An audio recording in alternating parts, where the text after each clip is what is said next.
සුබ දවසක් සියලු දෙනාටම. අද ජනවාරි 15 වෙනිදා මේ වන විට අපි දන්නවා සමස්ත රෝගීන් සංඛ්‍යාව 50799ක් ලෙස වාර්තා වෙලා තියෙනවා. මෙයින් 46457ක් ඔහුගේ ඔක්තෝබර් මාසයේ 80 වාර්තා වූ රෝගීන්. ඒ වගේම මේ රෝගීන් 50000න් රෝගීන් 43747 දෙනෙක් මේ වන විට සුවය ලබා නිවෙස් වලට ගොස් තිබෙනවා. රෝගීන් පුද්ගලයන් 247ක් මිය ගොස් තිබෙනවා. ඒ වගේම මේ මොහොත වෙන විට ප්‍රතිකාර මධ්‍යස්ථාන 76ක් කොවිඩ් රෝගීන් සඳහා සූදානම් කරලා තියෙනවා. මේ වායේ අඳන් 12516ක් සඳහා ඉඩකඩ සකස් කරලා තියෙනවා. ඒ වගේම මේ මොහොත වෙන විට අඳන් 7783ක් භාවිතයට ගැලෙනවා. තවත් අඳන් 2955ක් අපිට භාවිතය ගැනීම සඳහා සූදානම් කරලා තියෙනවා. ඒ වගේම මේ මොහොත වෙන විට දැඩි සත්කාර ඒකක අඳන් වලින් 21ක් පමණක් භාවිතයට ගැලෙනවා. පහුගිය පැය 24 තුල PCR පරීක්ෂණ 14565ක් සිදු කරලා තියෙන බවට අපිට අවසානයේ ඊයේ රාත්‍රිය වෙනකොට වාර්තා වෙලා තියෙනවා. මම හිතනවා සංඛ්‍යා ලේඛන එපමණයි. මොනවා හරි ගැටලු තියෙනවා නම් මොකද තවත් සීමක ඉන්න ගමන් මම ආවේ අපහු ගන්න ඕනේ. මොනවා හරි ප්‍රශ්න තියෙනවා නම් අපි සාකච්ඡා කරමු. දැන් ડોක්ටර් අලුත් වෛරස් ප්‍රභේදයක් ගැන සඳහන් වෙනවා. ඒකේ නවතම තත්ත්වය කොහොමද? ඒක ලංකාවට බලපෑමක් තියෙයිද ඉදිරි කාලය තුළ? දැනට අපිට මේ එක පුද්ගලයෙක්ගෙන් මේ රෝගය හමු වෙනකොට අපි ඒ සම්බන්ධයෙන් අවධානයෙන් ඉඳලා ඒ විශේෂයෙන්ම එන අය පුද්ගලයා ආපු රට ගැන අවධානයෙන් ඉන්න නිසාම අවශ්‍ය කරන මූලික ක්‍රියාමාර්ග ආරක්ෂිත ක්‍රියාමාර්ග සියල්ලම අරගෙන තිබුණේ. ඒ නිසාම මෙම පුද්ගලයා හරහා මෙම රෝගය පැතිරීමට තියෙන අවදානමක් ඒ කියන්නේ එහෙම පරස්පර අවදානමක් කොහෙත්ම තියෙන්න බෑ.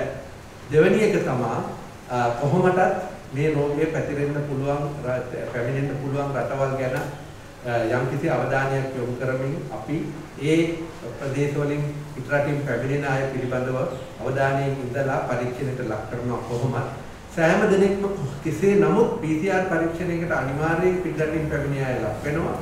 ඒ අය PCR පරීක්ෂණයට ලක් කරන තෙක් සහ ඊට පසුව අපි නිරෝධහයින්ට ලක් කරන නිසාම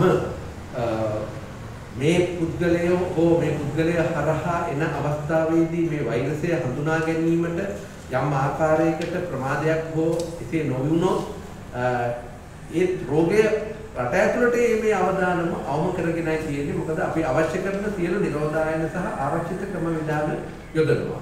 ඊට අමතරව අපි හැම වෙලේම ඉල්ලා සිටින දේ තමයි අපි ජනතාව හැටියට අපේ ආරක්ෂක විධි විධාන අපි හැම ආකාරයෙන්ම යොදාගත්තොත් මම හිතනවා ඉතිරි සුළු අවදානමක් අපිට අවම කරගන්න පුළුවන්. එංගලන්තයේ මේ කණ්ඩායමේ පීඩකයන් දෙදෙනාට මේකට කොවිඩ් රෝගී අසාධ්‍ය වෙලා තියෙනවා කියලා වාර්තා වෙනවා.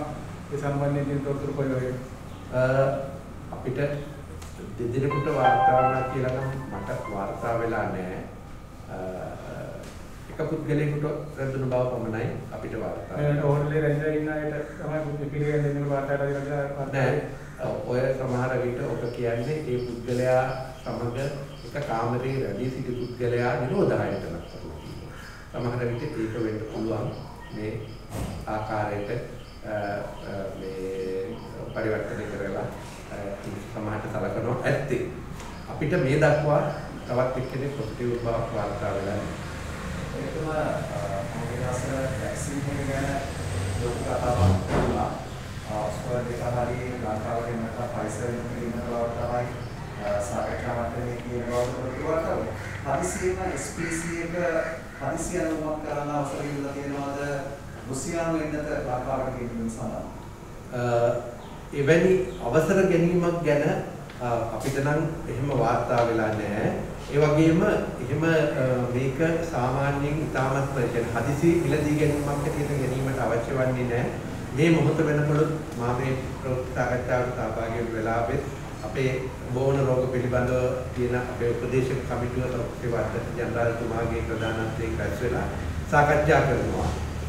ඒ වාගේ එක ඉහළ මට්ටමේ කමිටුවකින් ඒ සාකච්ඡා කරලා ඒ සාකච්ඡාවලින් ගන්නා තීරණ අනුව අවශ්‍ය කරන නිර්දේශය යවනවා මිසක් මෙහෙම වෙන වෙනම තීරණගෙන ඒ වැක්සින් එන්නත් ගැනීම පිළිබඳව කටයුතු සිද්ධ වන්නේ නැහැ. දැනට එහෙම කිසිම සූදානමක් OSPC එකකින් ඉල්ලීමක් කරන්න නැත්නම් හදිසි අනුමැතියක් දෙන්න කියලා රුසියාවෙන් ඉල්ලීම සම්බන්ධයෙන් නෑ මොකද එහෙම ඉල්ලීමක් කරන්න ඕනම ආයතනයකට අයිතියක් තියෙනවා. එහෙම ඉල්ලීමක් කරලා තියෙනවද කියලා මට වාර්තා වෙලා නැහැ. නමුත් ඒ සම්බන්ධයෙන් තීරණ ගන්න අපි මුදල් කමිටුවකින් මිසක් ඒ ඉල්ලීම කරන නිසා ඒකට අවසරය දෙනවායි කියන එක නෙවෙයි. ඒකෙන් ගම්‍ය වෙන්නේ. සාකච්ඡා මට්ටමේ තියෙන්නේ මොන එන්නද වැක්සින් එක ගෙනත් අවස්ථාවද නැත්නම් අපිට මේ මොහොත වෙන විට මම මේ මගේ මතකයේ දෙන පිළිවෙලට කියනවා මිසක් ප්‍රොප්‍රතාවය අනුව නෙවෙයි. ඔක්ස්ෆර්ඩ් එන්නත ඒ වගේම මේ ෆයිසර් ආයතනය මගින් කරන එන්නතත් ඒ වගේම රුසියානු එන්නතත් තව අනිකුත් එන්නතුත් මේ සියල්ලම අපි නිරන්තර සමාලෝචනයට ලක් කරමින් තමයි ඉන්නේ. එහිදී පළමුවෙන්ම වෙන්න දේ තමයි අපිට යම් ආයතනයකින් මේ එන්නත ලබා දීමට අපිට අපි ඒගොල්ලෝ අනවුන්ස් කරන්න ඕන ඔන්න අපි ලංකාවට මේක අහවල් දවසේ දෙනවා ඒ වගේම තමයි මේ එන්නත සුදුසුකම් සහිත ඒ කියන්නේ සුදුසු අපිට සුදුසුද කියලා අපිට මූලික වශයෙන් ලංකාවේ අපි විසින් තීරණයක් ගත යුතුයි. අන්න ඒක අපේ විද්වතුන් විසින් තීරණය කරලා ඒ අවස්ථාවේදී තමයි ඒ අවසාන තීරණය ගන්න වෙන්නේ. ඒක මේ දවස්වල නොකඩවා සාකච්ඡා වෙමින් ඒ වගේම තොරතුරු යාවත් කාලීන කරමින් ඉන්නේ. ඒ නිසා අපිට මේ මොහොතේ මෙන්න මේ එන්නත ගැන පමණයි සාකච්ඡා වෙන්නේ කියලාවත් මේ මොහොත පමණයි ගෙන්නන්න බලාපොරොත්තු වෙන්නේ කියලා තීරණයක් දෙන්න බෑ. මොකද එහෙම මේ සියලුම එන්නත් සම්බන්ධයෙන් අවධානයෙන් තමයි රජයේ ඉන්නේ. රුසියාවේ එන්නතට ලෝක ස්වාර්ථ සංවිධානයේ අනුමැතිය හම්බ වෙලා තියෙනවද? ඒ එන්නත සම්බන්ධයෙන් අපි සාකච්ඡා වෙනවා නේද? අපිට මේ කිසිම එන්නතකට 100% අනුමැතියක් මගින් අපේ වෛද්‍ය විද්‍යාඥතුමා තව විස්තර ඉදිරිපත් කරાવી මේ අනුමැතියක් කිසිම එන්නතකට ලැබිලා නැහැ. නමුත් මේ එන්නත් සම්බන්ධයෙන් ලෝක සෞඛ්‍ය සංවිධානය සහ අනිකුත් ලෝකයේ තියෙන චිර ප්‍රසිද්ධ ඒ වගේම ඉතාමත්ම දැඩි ලෙස මේ සම්බන්ධයෙන් කටයුතු කිරීමට අවශ්‍යතාවය සහ හැකියාව තියෙන ආයතන තියෙනවා රෙගියුලේටරි නියාමක ආයතන තියෙනවා. ඒ ආයතන මගින් මේවා දැඩි ලෙස පරීක්ෂණයට ලක් වෙනවා. ඒ ලැක්වීම හරහා ලබා ගන්නා තොරතුරු අපි මෙහිදී සමාලෝචනයට ලක් කරලා අපේ තියෙන නෛතික මේක හරහා අපේ තියෙන රෙගියුලේටරි ඔතොරිටි එකක්. ඒගොල්ලන්ගේ තියෙනවා මේ ගෙනියාවිතුත නියාමන ක්‍රියාපටිපාටි. ඒවා අනුගමනය කරමින් තමයි අවසානයේදී තීරණයක් ගන්න පුළුවන් වෙන්නේ. එතනදී ඔබට සම්බන්ධ දෙයක් තියෙනවා නේතුමා සමහර තැන්වල කතාබහක් යනවා. සමහර ඉහළ පෙළේ උදවිය සමහර තාරකාවන් තමන්ගේ පෞද්ගලික විදිහේ මේ එකට ගෙනවාගෙන දැනටමත් පාවිච්චිට අරන් ගියා. එහෙම රටවල එහෙම එකක් කරන්න ඉඩක් තියෙනවා. ගෙන්වා ගැනීමට නම් අවසරයක් මම දන්න තරමින් එහෙම කරන්න කියන්නේ ඉතින් ඕනම දෙයක් අවසරයකින් තොරව කිරීමට අවසරයක් තියෙනවා නෙවෙයි පුද්ගලයෙකුට හැකියාවක් තියෙනවා ඒක නීත්‍යානුකූල වෙන්නේ නැහැ එහෙම කරපු කලියට එම නිසා එවැනි දෙයක් මේ පවතින තත්ත්වය යටතේ නීත්‍යානුකූලව සිද්ධ වෙන්න බෑ ඒක පැහැදිලිව කියන්න ඕන ඒ වගේම මේ නැත ඕනෑම පුද්ගලයෙකුට ශ්‍රී ලංකාව තුළට ගේනවා නම් ඒ සඳහා තියෙනවා නියාමන ක්‍රියාවලිය. ඒක අනුගමනය කර තමයි මේ ලංකාවට ගෙන්නන්න වෙන්නේ. එක එන්නත් මාත්‍රාවක් හෝ ගණනාවක් හෝ ගෙනීම සඳහා තියෙනවා ක්‍රියාපටිපාටියක්. අන්න ඒ පටිපාටිය අනුගමනය කළ යුතුයි. ඒකම අද මාධ්‍ය වාර්තා කළ සෞඛ්‍ය අමාත්‍යාංශය විසින් නැගෙනහිර පළාතේ අම්පාර මූලික කරගෙන රෝගීන් 300ක පාසුකම් සපයන්න පුළුවන් නවීන කොවිඩ් ප්‍රතිකාර මධ්‍යස්ථානයක් විවෘත කළා කියලා ඒක තව සුළු කාලයකින් 600ක දක්වා ධාරිතාවට වැඩි කරනවා plan. එක පැත්තකින් එන්නත් ගේන අතුරුතුරේ අනිත් පැත්තෙන් මේ පහසුකම් වැඩි කරන්න ඒක සෞඛ්‍ය අමාත්‍යාංශය. එහෙම නැතුව බෑනේ. ඒ මොකද අපි මේ වෙනකොට අපිට අපි කිව්වා අනන් 12000ක් මේ පහසුකම් සඳහා යොදා දෙනවා. මේ 12000න් ලොකුම ප්‍රතිශතයක් සෞඛ්‍ය අමාත්‍යාංශයට පරිබාහිර ඒ වගේම මේ රටේ අනිකුත් ජනතාවගේ විවිධ කාර්යයන් සඳහා යොදා ගන්නා උදාහරණයක් ඇටියට ගත්තොත් විද්‍යාපීඨ ගුරුවරුන් පුහුණු කිරීමට තියෙන විද්‍යාපීඨ අනිකුත් රාජ්‍ය සේවකයන් පුහුණු කිරීමට තියෙන පුහුණු මධ්‍යස්ථාන ආදී තමයි මේ ප්‍රතිකාර මධ්‍ය විශේෂයෙන්ම අර අතරමැදි ප්‍රතිකාර මධ්‍යස්ථාන හැටියට අපි යොදාගෙන තියෙන්නේ. අපිට මේවා හැමදාම මේ සඳහා තියාගෙන ඉන්න බෑ. සාධාරණ රෝගීන් සංඛ්‍යාවක් මතුවහොත් ඕනෑම අවස්ථාවක ඔවුන්ට අවශ්‍ය කරන ප්‍රතිකාර ලබා දීම සඳහා සෞඛ්‍ය අමාත්‍යාංශය අපේම කියන ප්‍රතිකාර මධ්‍යස්ථාන පිහිටුවෙන්න අවශ්‍ය වෙනවා. අන්න ඒ ක්‍රියාවලිය තමයි මේ කරගෙන යන්නේ. එහිදී මේවා කවදාකවත් මේ යන වැඩි දියුණු කරන සම්පත් අපතේ යන්නේ නැහැ. මොකද මේවා ඊට පසුව කාලයක වුණත් අවශ්‍ය කරන රෝගී සත්කාර සේවාවන් සඳහා යොදවා ගන්න පුළුවන්. ඒ සඳහා අපිට හැකි පමණ මේ අනිකුත් කාර්යයන් සඳහා වෙන් කරපු ආයතන නිදහස් කිරීම සඳහා ඉදිරියේදී අපේ ආයතන වැඩි දියුණු කර ගැනීම අවශ්‍ය වෙනවා. ඒක තමයි අපි මේ කරන්නේ. Just 3 clarifications I need. One is that from my understanding WHO has given emergency use listing only for Pfizer. 2 is that NMRA has not registered any vaccine as yet in Sri Lanka. And 3, how many intermediate care centers are being run by the private sector? Right. First question is the WHO, according to the available information, yes, this is again not approval or pre-qualification. Emergency use. Under different levels of approval have been given for these vaccines, and we are monitoring that, and probably our medicinal drug regulatory authority NMRA will take all these facts into consideration before giving its whatever the clearance. Probably may not be the full registration as it used to give for other vaccines, but for whatever the clearance that they need to give, they will have to take all these facts into consideration. That is one thing. Your second question was? NMRA. Yeah, So that will be. The third one was how many intermediate care centers are being run by the private sector? To my knowledge, at present, I need to verify this exact figure, but only 3 places are, yes, run by, not run, but managed by them. But the admission is decided by the government of Sri Lanka, because health ministry is deciding who is going to be admitted, because nobody can get these people admitted to these facilities without the knowledge of the government, because we want to make sure that all these cases are being taken into account into our statistics and other places. So that is why we are doing it. But these numbers will be increasing in future, because we need to share our burden with the private sector, and also to make sure that people are their demands, their requirements, general public requirement is there. For that, we need to allow. That is. Is the health ministry monitoring them carefully? Definitely, because the approval is giving only those who are fulfilling the basic and essential requirements to run an intermediate center. And there are so many other factors that will be considered before giving the approval, including not only the facilities available, but also the parties. But by looking at the public health point of view, we will be selecting the best places for this activity. Is it bigger in a private center or at the KTC? It's not in the government sector, but they have been asked. There's a standard operating procedure. As long as they are asymptomatic, they will be looked after a specific facility designated for that activity. Only problem will come if they become symptomatic or complicated or with complications.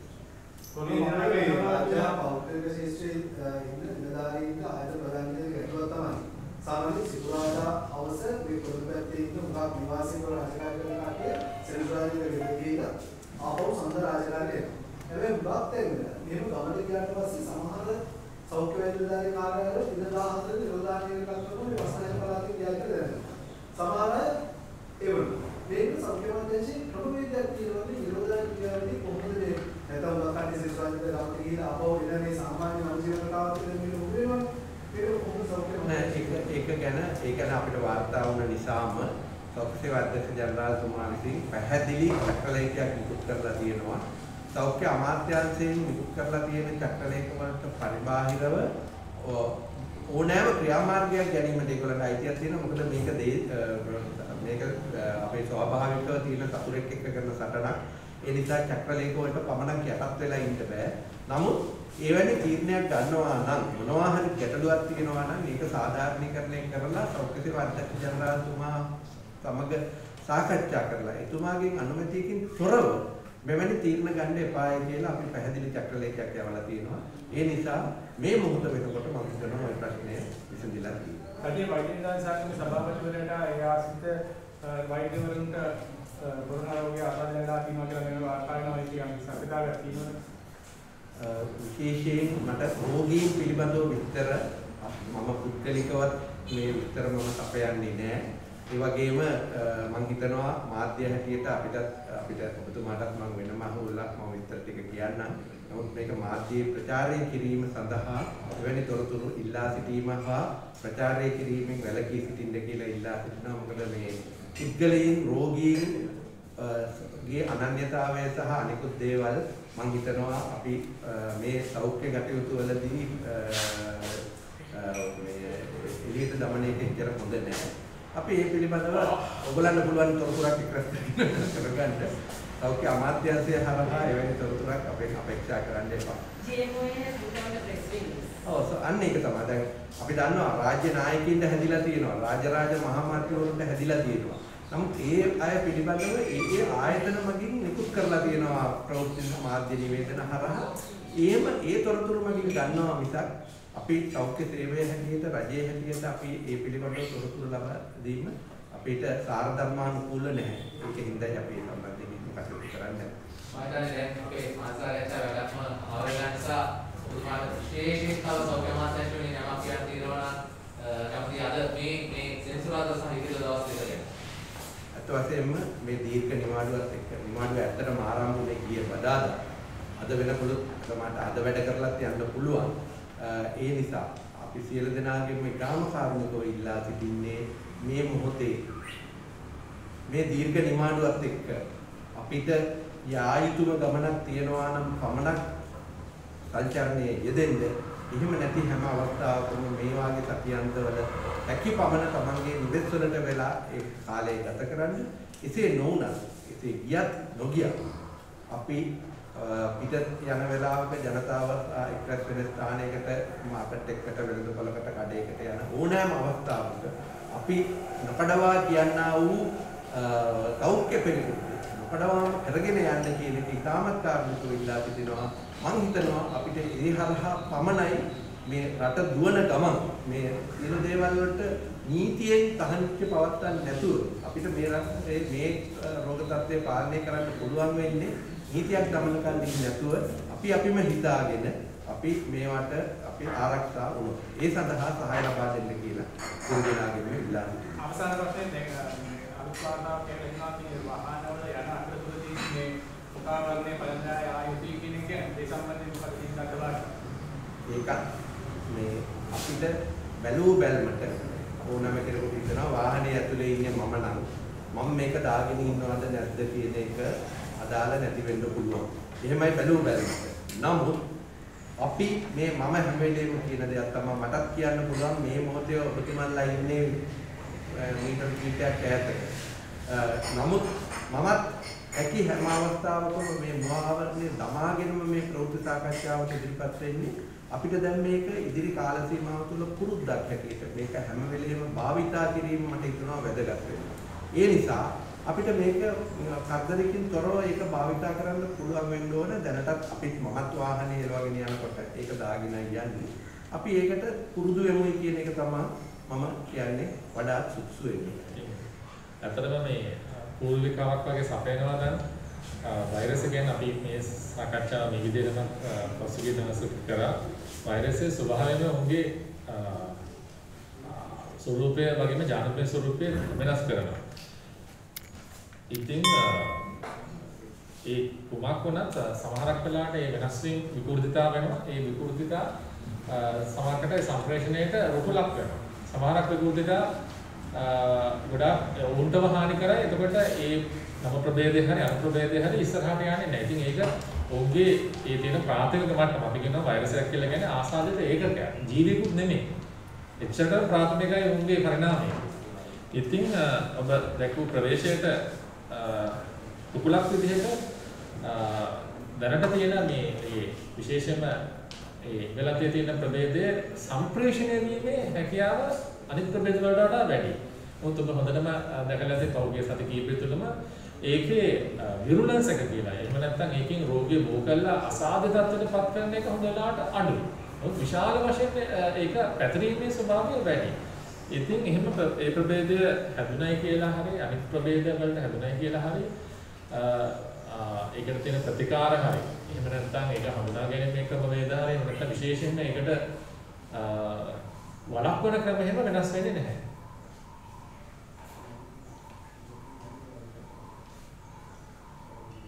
අමතරව ඔබට ජනතාව විශේෂයෙන් කියන්න තියෙන දේවල් මොනවද? අපේ මාර්ගයේ ප්‍රශ්න උඩට එනතුරු.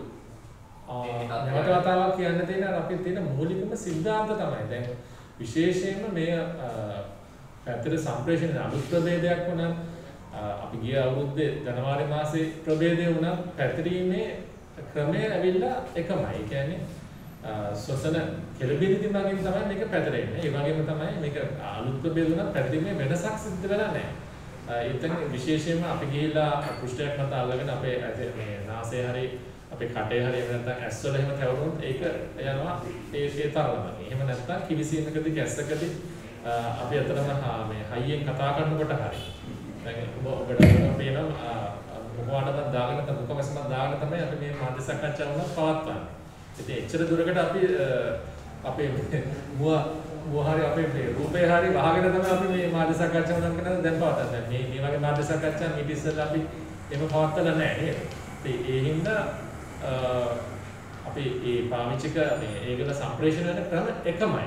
ඉතින් වළක්වන ඒ සම්ප්‍රේෂණය වෙන ක්‍රම එකම හින්දා ඒකට වළක්වන ක්‍රම හැමතිස්සෙම එකමයි. ඒක තමයි විශේෂයෙන්ම දෙවියන්ට පණිවිඩය අතරම. ඉතින් just two questions. Now we know that a foreigner has brought in the UK variant into Sri Lanka, right? Did we sequence the Ukrainian patient samples in Sri Lanka? And what is the number of tests that you all do per day at the MRI? Has there been a drop in that or has it increased it? First question, the Ukraine strain actually few has been sequenced. So those are actually Ukraine strains in the sense that is actually not the UK strain. Yes. Because now we have a criteria in the sense like now for instance as you all know now yesterday it was around 655. Daily it is around 500 to 400. Yeah. So all are not sequenced. First of all, very briefly let me see. Now we actually there's an antigen test and there's actually a PCR. PCR, yeah. So PCR test of course we detect as known kind of a sequence, that is a kind of an order of the gene. Sequencing of course is a very complex procedure where we get the whole we call gene.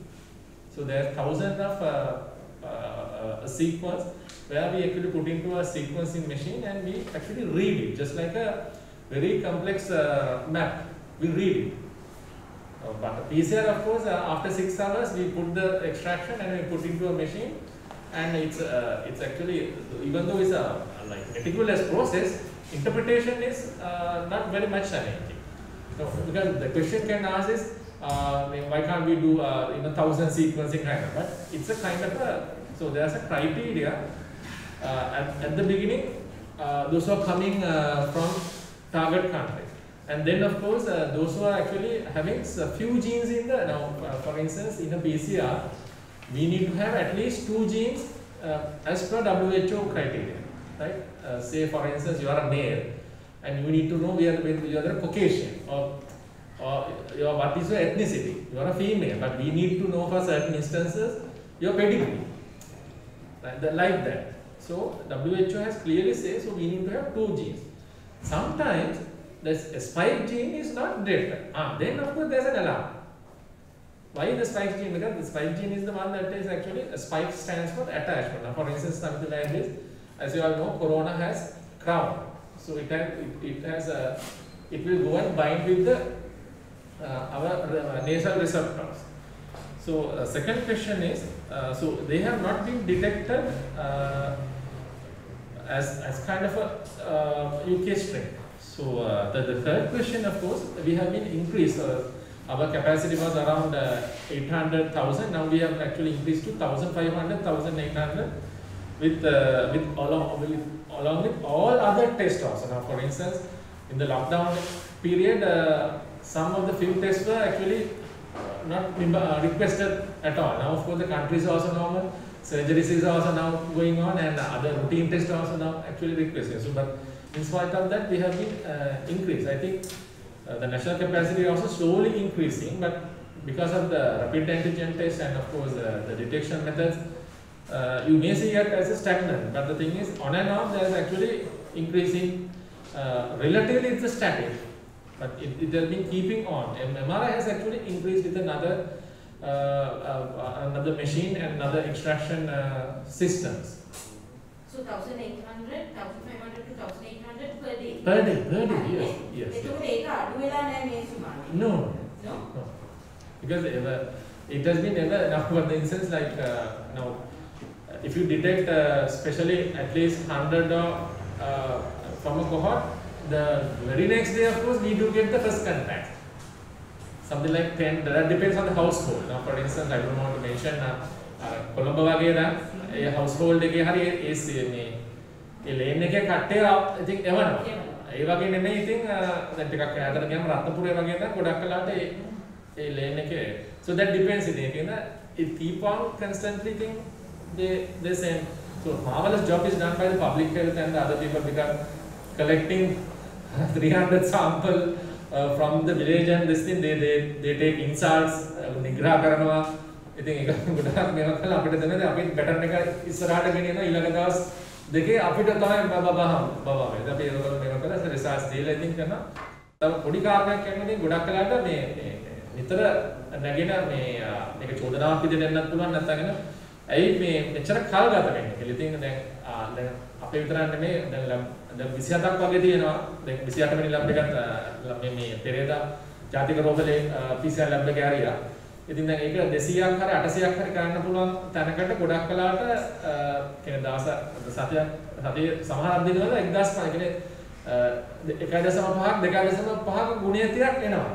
ඒ ටික clear කරනවා. ඉතින් ඒ තියෙන මේවා ටික එකමයි. ඒ කියන්නේ දැන් මේ මැෂින් වලට දාන්න පුළුවන් ප්‍රමාණය ඊට පස්සේ අපිට එක්ස්ට්‍රැක්ෂන් කරන්න පුළුවන් ප්‍රමාණය දැන් අර PCR එකේ උනත් PCR එකේ ඇතුලේ අවම කාලයක් යනවා පැය 2 විනාඩි 10ක් පමණ. ඒ වුණත් දැන් විශේෂයෙන්ම අර කියපුවා මේ MRI එකේ අපේ ධාරිතාව රැකගෙන යන්නේ අපි රැටත් දැන් වැඩ කරනවා මේ shift ක්‍රමයකට වගේ. ඉතින් ඒ කියන්නේ ඒ ටික දාලා කට්ටියක් රැ 2 වෙනකන් රිසර්ච් ටික අරගෙන රිලීස් කරනවා. ඉතින් ලොක්ඩවුන් එක තිබුණ කාලෙට මේ මොකද ඩිමාන්ඩ් එක වැඩි හින්දා.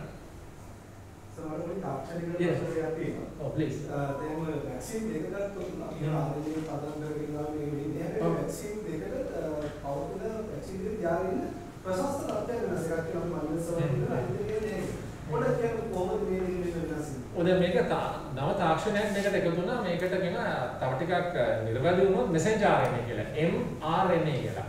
දැන් අපේ දැන් වෛරස් එක වගේම අපිට තියෙනවා RNA DNA කියලා අපේ තියෙන ජානමය ස්වභාවය අන්තර්ගත කරලා තියෙන ප්‍රවේණී අණු කියලා අපි කියනවා. ඉතින් වෛරස් වල තියෙන්නේ RNA හරි DNA හරි විතරයි. ඉතින් ඒකේ වෛරස් RNA එක අරගෙන වෛරස් RNA එක ගත්තොත් වෛරස් RNA එක විතරක් ආසාදිත වෙන්නේ නැහැ. උන්ට ඒක නේද සම්පූර්ණ ස්ට්‍රක්චර් එක එහෙම නැත්නම් සම්පූර්ණ ස්වරූපේ තියෙනවා. ඉතින් මේ mRNA හරි RNA හරි කර්ම සංවේදී පරිසර තත්ත්වයන්. එතකොට ඒකින්ද ඒකට ගොඩාක් අඩු උෂ්ණත්වයක් ඕනේ. නමුත් දැන් ඔයාට දුන්න පොඩි කාලේ දුන්න හරි ඔයාගේ ළමයට දුන්න සාපෙන්නත හරි එහෙම නැත්නම් පිටගැස්මෙන්නත හරි අංශක 4 ඉඳලා 8 වගේ තමයි තියෙන්නේ. දැන් ඔයගොල්ලන් MOH එකට ගියාම මිස් මිඩ්ලයිෆ් මේ ඩීෆ්‍රීසර් සැලන්නේ මේ මතකයේ තියෙනවද? ඩීෆ්‍රීසර් සැලන්නේ මේ ඔයගොල්ලන්ට ත්‍රිත්ව හරි මේක ගන්න. එතනදී වෙන්නේ එක්කෝ ජීවය අඩපණ කරනවා. අපි කියනවා ඉන්ඇක්ටිවේටඩ් කියලා. ජීවය අඩපණ කරලා තියෙනවා. එහෙම නැත්නම් පිටගැස්ම වගේ එන්නතවල ඒ තියෙන විෂ අපි කියනවා දූලක කියලා. ටොක්සික්. ඒ ටොක්සින් එකේ අවමය මේකක් තමයි ඒකට දාන්නේ. ඉතින් ඒ වගේ උෂ්ණත්වවලදී හදලා. එතකොට දැන් මේකේ අනිත් එක. දැන් ස්පුට්නික් වගේ මේ එහෙම නැත්නම් අපි මේ ඔක්ස්ෆර්ඩ් එක ගත්තොත් අංශක 4 වගේ තියාගන්න පුළුවන්. මොකද ඒකට එච්චරම මේ අර RNA කියන ඒ තාක්ෂණය ඒකට මේ පාවිච්චි කරනවා. ඉතින් එතන තව ගැටලුවක් නැති වෙනවා මොකද්ද හොඳ මේ දෙකෙන් කියලා. ඉතින් බොහෝ වෙලාවට සායනික මට්ටමේ වගේම ෆීල්ඩ් ලෙවල් එකේ 90%, 87%, 95 වෙනකම් සමහර සායනික මට්ටම වල සාර්ථකත්වයක් පෙන්නලා කියලා පෙන්නලා දීලා තියෙනවා. ඉතින් අර අංශක ඍණ කත්තවල සමහර රටවල අභියෝගයක්. මොකද දැන් මේක දෙනකොට ඇත්තටම 1000ක් 2000ක් විතර දෙන්න බෑනේ. ටාගට් කරලා ගොඩාක් කරලා ගමන් දවසක් ඇතුළත 1000ක්. ඒ වගේම මාසයක් ඇතුළත ලක්ෂයක් වගේ දෙනවා. අන්තික දෙන්නත් ඕනේ මේ පහසුකම් අගනගරයක වගේත් නෙමෙයි. ඒ ටාගට් ගෲප්ස් වලට අගනගරයෙන් පිට යනවා. ඉතින් ඒක හැබැයි ඒ අභියෝගය මේ තාක්ෂණික අනුකම්පාවේ සාකච්ඡා කරා. අපිට ඉතින් ඒ සඳහා සම්පත්දායකත්වයක් පොරොන්දු වෙලා තියෙනවා -70. මොකද ඒක හදිසි ඒ වැක්සින් එක අනුකම්පාව හරි තීරණය කරොත් ඒකට උනත් යන්න පාවකද ඔබ දන්නවා අපේ දෙවොන්දර දුර ඉඳලා පේදුරු දුරට අපේ රටේ තියෙන එක වාසනාවක් තමයි පැය 6කින් විතර යන්න පුළුවන්. මොකද නේපාලය වගේ අර කන්ද පේනවා ඒගොල්ලන්ගේ පොලියෝ එකේ ස්ටෝස් එක ගෙන මේ නේපාලයේ පොලියෝ රෙෆරන්ස් ලැබ් එකට ගෙන දවස් 2ක් යනවා. ඒගොල්ලන්ගේ ටෙරේන් එක හරිම අමාරුයි යන්න. ඉතින් අපේ ලංකාවේ එහෙම අභියෝග නැහැ. ඉතින් අපි තියෙන අභියෝග හැකියතාක් දුරට ජය ගන්න තමයි ඒ අනුකම්පාව තීරණය කරේ. ඊළඟ ප්‍රශ්නේ මේ දවස්වල ආందోලනාත්මක ප්‍රශ්නයක් බව සමාජ මාධ්‍යවල කතා කරනවා K95 මාස්ක් එක. මේ K95 මාස්ක් එකේ තියෙන්නේ එයා ඕනේ අපේ මුස්තරන්න පහසුවේ ඕල් එක මේ කොවිඩ් වෛරස් එක ඇතුළට එන්න පුළුවන් කියලා කතාවක් මේ සමාජය තුළ මතුවෙනවා. මේක මොකද? N95 K95 කියලා කියන්නේ ඒ තත්ත්ව පරීක්ෂණ වලට දෙන නම. ඉතින් දැන් මෙතන දැන් ඒ කියන්නේ දැන් N95 කියලා කියන්නේ particle 95 apparatus කියලා තමයි කියන්නේ. ඒ කියන්නේ ඇමරිකාවේ තියෙනවා National Institute of Safety and Occupational Hazard කියලා. NISOH කියලා. ඒ දැන් අපි දෙන Federal Federal Drug Authority, Food and Drug Authority වගේ ඒගොල්ලන්ගේ තියෙනවා නිර්ණායක. 0.5ට වඩා වැඩි පාටිකල් 100ක් මේක දාගන්න හිටියොත් කීයක් ඇතුළට යනවාද කියලා. එතකොට N99 මාස් තියෙනවා N95 මාස් තියෙනවා. K95 කියලා කියන්නේ චීනයේ ඇතුළත මේ වල දෙන ඒක දෙන quality certificate. දැන් උදාහරණයක් ලෙස ISO standards තියෙනවා. හැබැයි සමහරක් වෙලාවට British standards තියෙනවා. ඊට පස්සේ අපේ මේ ඇමරිකාව මේ ඕස්ට්‍රේලියාව වගේ කරන ඒගොල්ලන්ගේ දෙනවා ANZ කියලා. Australian National Standards කියලා. ඉතින් ඔය ස්ටෑන්ඩඩ්ස් අතරේ මාස්ක් වලට පමණක් නෙමෙයි. දැන් සමහරක් වෙලාවට අපි දාන මේ බෙහෙත් පවා තියෙනවා USP කියලා. United States Pharmacopoeia.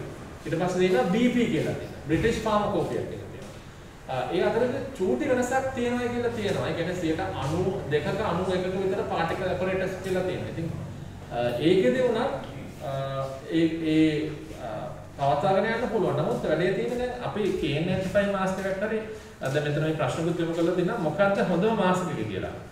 ඒ හොඳම මාස්ක් එක කියලා කියන්න එහෙම කියන්න බෑ. මොකද දැන් සර්ජිකල් මාස්ක් එකක් අපි දානවා. එහෙම නැත්නම් සමාජයට දැන් ඔබ දක්වලා සෞඛ්‍ය සංවිධානයක් කියලා තියෙන මාස්ක් එකක් මේ හැකිතරම් දුරට මොන හරි මාස්ක් එකක් වගේ එකක් හරි පාවිච්චි කරන්නයි කියලා ඒ තාමකට යන්නේ. ඒක දැන් ඔයාගේ ඉතින් ඔරිජිනල් ප්‍රශ්න වගේ මූලික ප්‍රශ්නෙත් කියනවා නම් මේ ඒ අර නිර්ණායක දෙන සහතික කරන ආයතනයේ මත තමයි මේ K95 ද N95 ද කියලා ඒ නිර්ණායක දෙනවා. එක හා සමානයි වගේ තමයි P අරගෙන තියෙන්නේ.